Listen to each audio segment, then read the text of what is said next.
Hi, I'm John Hurt. So what exactly is the culling process when you do mob breeding? Mob breeding is when you're using many males for breeding and removing the worst animals out of your flock. And by this, you're gradually improving the entire flock while keeping the maximum amount of genetic diversity. So how do you cull the worst out of your flock? First of all, you cull any sheep that needs human intervention. This means you cull any sheep that needs antibiotics, vaccines, medications.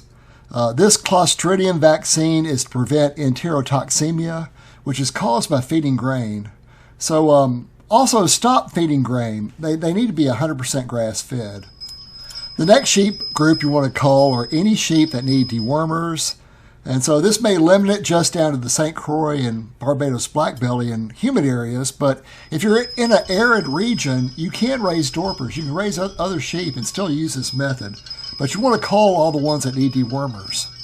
Now, if all your sheep need dewormers, then you want to cull the ones that need the most deworming and gradually get yourself off these chemicals.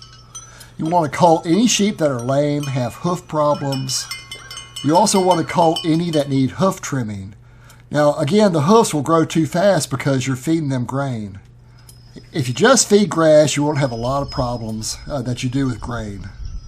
Also, you want to cull any ewe that needs help giving birth because you don't want to be out there pulling lambs out of ewes if you got like 10,000 head. There's no way you can do it. You want to have something that's totally without human intervention. The next group to cull is that you cull for traits. You cull any sheep that tends to escape your fences or don't have a really good flocking instinct. And you want to cull any ram that butts you. And the way to stop them from butting you is never pet them when they're young. Never touch them. But you want to cull the rams that butt you. And you want to cull any ewe that walks away from her lambs or can't find her lambs or decides to only nurse one lamb and ignores the other lamb because they're just not productive. Now, this is the result of lambing pens being used over generations, and I'm having a hard time getting over this one. This is a really bad trait. It's very well ingrained now, but you can get it where they lamb on pasture. For culling the ewes, you want to keep records of how they produce, how many animals they produce, how many lambs they produce. You want to cull any ewes that are open and don't bear.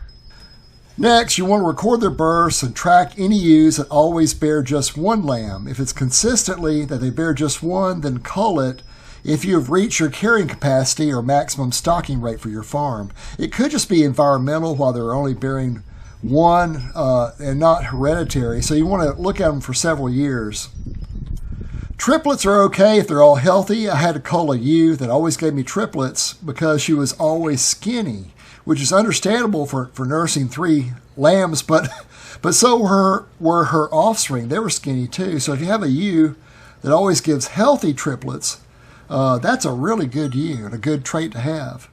So the next stage of culling is to cull all those sheep that lack the ability to thrive on pasture and hay alone. Too many defects are covered up by feeding grain. A lot of St. Croix breeders, even very well-known registered breeders, are feeding grain to their St. Croix rams and animals to make them so big so they stand out as being a better animal than anyone else. But really, it's just the grain, it's not the animal. St. Croix sheep are meant to be raised entirely on grass, but these breeders want stud fees, and they raise their rams on a lifetime of grain so they are overfed and not healthy. They also record and report how fast their lambs grow because they're eating nothing but grain or pellets. This practice is firmly established in the genetics of most sheep flocks. When you buy sheep from a farm that feeds grain to the sheep, a lot of the sheep that they sell you and their offspring will not be healthy on a grass-only diet. They have ruined their genetics. This is why you have to cull so many grain-fed animals, as they've lost their genetic potential to put on weight on nothing but grass. So the next group you cull would be the breeding ram group that you're actually using for the mob breeding. Now, some people will only use breeding rams from a proven ewe that has given good results for at least 3 years. But if you've been culling your ewes for 16 years like I have, then all of your ewes are already proven, as all of your ewes come from mothers that have already been proven. To track which ram came from which ewe means you have to tag the lambs early and keep records, which you can do in a small flock of under 100, but if you have a flock of 10,000 animals in your flock, you won't be able to do it. And it's really just not necessary if you're culling out the ewes like you should be. Also, there are no free martins in sheep like in cattle, as sheep rarely share the same amniotic fluid sac with the twin. So whether the ram has a twin female or the twin that is male, it won't affect their sex drive. So I don't tag my lambs to see which ram came from which ewe because really I just don't care. I run the rams and ewes together year round, and when the daylight gets shorter in July, this triggers the estrus cycle with breeding in July and August to produce lambs in December and January. Winter lambing prevents coccidia and parasitic worms in young lambs before they develop their immunity at 8 weeks old, since coccidia cyst and parasitic worms are not hatching during the winter. And since I don't use chemicals, winter lambing works a lot better for me because I don't lose any to coccidia or worms. Now, these ram lambs that are born in January will be 7 months old in July and can participate in the July-August breeding period because they will be sexually mature at 7 months. And I don't cull any of them as they are too small to breed that many ewes, but I keep them in the mix because they do add diversity. It is really the next year, the next July and August breeding season, when the ram lambs are about 1 year and 7 months old, that I can tell which ones are the best, and so I cull out about half of them, the worst half, and keep the best rams for breeding that year.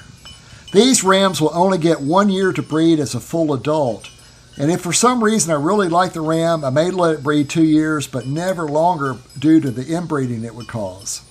The other good reason about culling these rams at 1 year and 7 months or 2 years and 7 months is that these adult rams will look really good and they can be sold as breeding stock.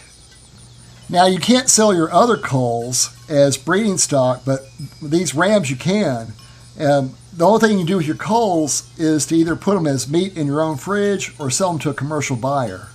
So how do you handle the culls and what do you do with the culls? Well, first of all, you catch them inside a barn, and you can use this crook called a kiwi crook that you can get from Premier One to catch them, or you can run them through a sheep chute like the one I made out of bamboo.